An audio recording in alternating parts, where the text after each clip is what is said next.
Қайырлы кеш, құрметті көрермендер. Бүгін біздің бағдарламамыз қазақ әдебиетінің көрнекті туындыларының бірі Мұхтар Әуезовтің «Қараш-қараш» оқиғасына арналады. Осы таңғажайып кітаптың шытырман оқиғалы әлеміне, философиялық ойларына және мәдени жаңалықтарына сүңгуге дайындалыңыз. Бұл повесть Тұрар Рысқұловтың әкесі мен Рысқұлдың басынан кешкен оқиғаларын суреттейтін реалистік туынды. Әке мен шешеден бірден айырылған Бақтығұл мен Тектіғұлдың қауіптері мен шытырманға толы өмір жолы айтылады. Оқиға барысында басты кейіпкер сыртқы әлемді ғана емес, жанның ішкі әлемін де ашатын әртүрлі сынақтарға тап болады.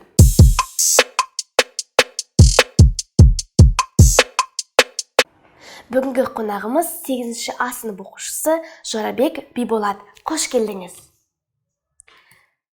Кез келген әдеби шығарманың негізгі аспектілерінің бірі кейіпкерлер. Қараш-қараш оқиғасы повестінің басты кейіпкерлері сізге қандай эмоцияларды тудырды? Сюжет барысында олардың әрекеті мен дамуы туралы не ойлайсыз? Бұл шығарманың басты кейіпкері Бақтығұл. Бақтығұл мен үшін көп эмоция қалдырды, себебі ол өзінің туған інісі үшін кек алды. Кек негізінде жаман іс-әрекет болса да, бұл оқиғада оның кек алуы дұрыс деп санаймын. Ал бұл шығармада маған ұнамаған кейіпкердің бірі Сәлмен бай. Яғни оның ұнамаған жерлерінің бірі, ол өзінің байлығын пайдаланып кедейді ұрды, кедейдің ақшасын бермеді және де адамның еңбегін жеді. Сол үшін маған осы шығармада Сәлмен бай ұнамады. Бұл Қараш-қараш оқиғасының басты кейіпкерлері бұл Бақтығұл мен Жарасбай болып табылады. Бақтығұл ол еңбекқор, намысшыл қазақ, Жарасбай бұл екі жүзді бай болып табылады. Бұл Қараш-қараш оқиғасын оқыған кезде осы екі кейіпкердің іс-әрекеттері түрлі эмоциялар тудырды. Бақтығұл өзінің еңбекқорлығымен адамдарды қызықтырды, бірақ өзінің аңқаулығымен адамның ондай болмау керек деген эмоциялар тудырды. Ал Жарасбай екі жүзділігімен қалай сол кездегі кеңес үкіметінің орнап жатқан кезі болатын, сол кездегі қазақтың арасында болып жатқан оқиғалар жайлы айтады. Бұл сюжеттің дамуы Жарасбай осылай оқиған соңына дейін екі жүзді бай болып қала берді, ал Бақтығұл өзінің Сәлменге түскен аңқаулығымен Жарасбайға да түсіп, қайтадан өз іс-әрекеттерін қайталай береді. Шығарманың соңындағы Бақтығұлдың дамуы және оның жан дүниесінің өзгерісі көптеген оқырмандарға жақсы әсер қалдырады.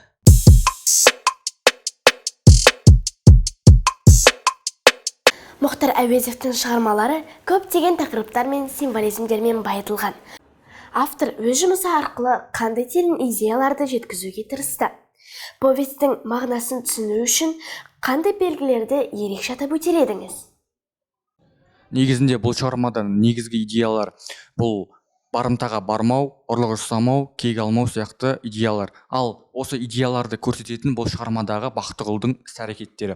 Бақтығұлдың іс-әрекеттері бұл біресе жақсы жолда, біресе жаман жолда. Бақтығұл біріншіден біреудің айтуымен ұрлыққа барады, ұрлық жасап, ол өзінің өмірін құртып алған сияқты болады.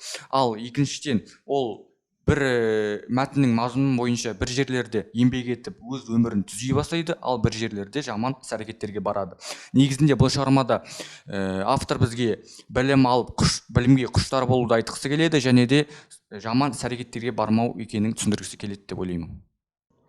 Қараш-қараш оқиғасының идеяларының бірі бұл кеңес үкіметі осы оқиғада ең басында орнай бастаған еді. Осы жерде кеңес үкіметі билікке әдейі надан, білімсіз адамдарды отырғызады. Ол жерде олар халықтың еңбегіне теңақы төлемейді және екі жүзділік болады. Барымта, кек алу деген ол жылдары көп болады. Бұл жерде ақын халыққа кеңес үкіметінің жасаған іс-әрекеттерін жеткізгісі келеді, халықты оятқысы келеді және бұл оқиғаларда түрлі белгілер көрсетіледі. Мысалы, Жарасбай бұл екі жүзділіктің надам, бай адамның белгісін көрсетеді, ал Бақтығұл бұл еңбекқор, жамандық істесе де түзелгісі келетін адамды көрсетеді.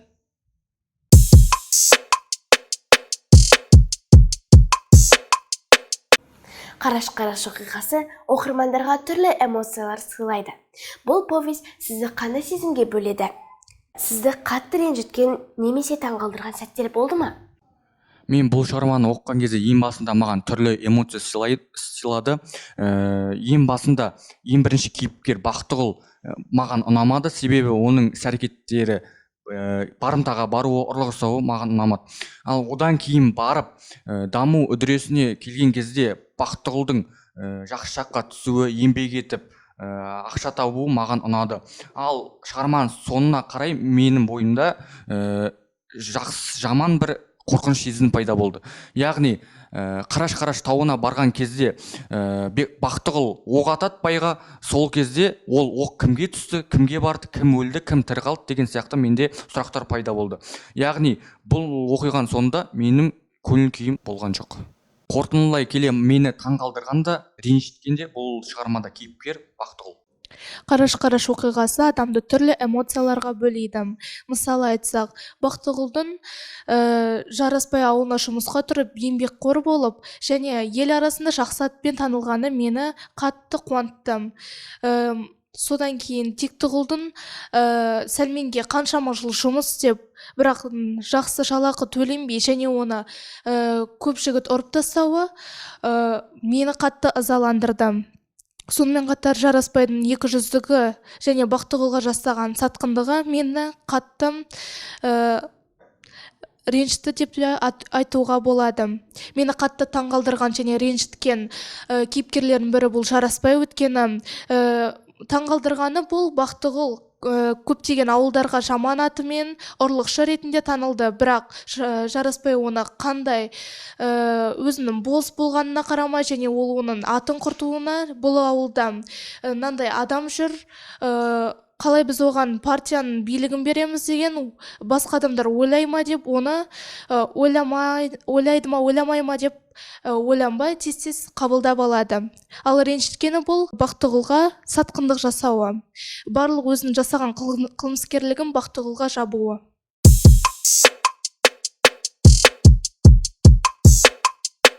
Бұл шығарманы оқығаннан кейін сіз өмірдің, қоғамның, немесе адамдар арасындағы қарым-қатынастың кейбір мәселелеріне жаңа көзқараспен қараған боласыз. Қараш-қараш оқиғасы сізге және сіздің дүниетанымыңызға қалай әсер еткені туралы айтып берсеңіз. Дұрыс айтасыз. Мен бұл шығармадан кейін адамдар арасындағы қарым-қатынасқа көзқарасы өзгерді. Сол шығармадағы ақысын жейтін, біреудің малын ұрлайтын, біреудің көңіл күйін түсіретін адамдар да бар екен білдім. Бірақ та сол шығармадағы жақсы адамдар да бар. Мысалы айта кетсек Бақтығұл бұл шығармадан кейін жақсы жаққа қарай өзгере бастады. Яғни бұл өмірде де сондай адамдар бар екенін білдім, түсіндім. Және де бұл шығармадағы Бақтығұл сияқты қателік жасап түзелгісі келетін адамдарды көрдім, білдім. Бұл шығарма маған, менің дүниетанымыма оң әсерін берді. Осы шығармадан кейін мен адамдарды көре, тани бастадым. Оқушыларға, оқырмандарға осы Мұхтар Әуезовтің Қараш-қараш оқиғасы повесін оқуға кеңес беремін. Осы шығарманы оқып болғаннан кейін бұл оқиға мен өміріндегі адамдар туралы түрлі ойлар туғызды. Қоғамда жаман және жақсы адамдар бар екеніне көзім жетті. Өйткені жақсы адамдар дегенім бұл шын ниетпен еңбек жасайтын, жақсылық жасайтын адамдар, ал жаман адамдар дегенім бұл өзінің арам ойын ойлап тұратын, өзін ғана ойлайтын, және біреуге көмектессе, енді ол келесі жолы маған көмектеседі ғой бәрібір де деп жасайтын адамдарды айтады. Бұл мен дүниетанымымда үлкен әсер берді, және мен болашағымда көмектеседі деп ойлаймын. Қорытындылай келе Қараш-қараш оқиғасын мектеп оқушыларына оқуға кеңес беремін. Сіздерге ұнайды деп сенемін.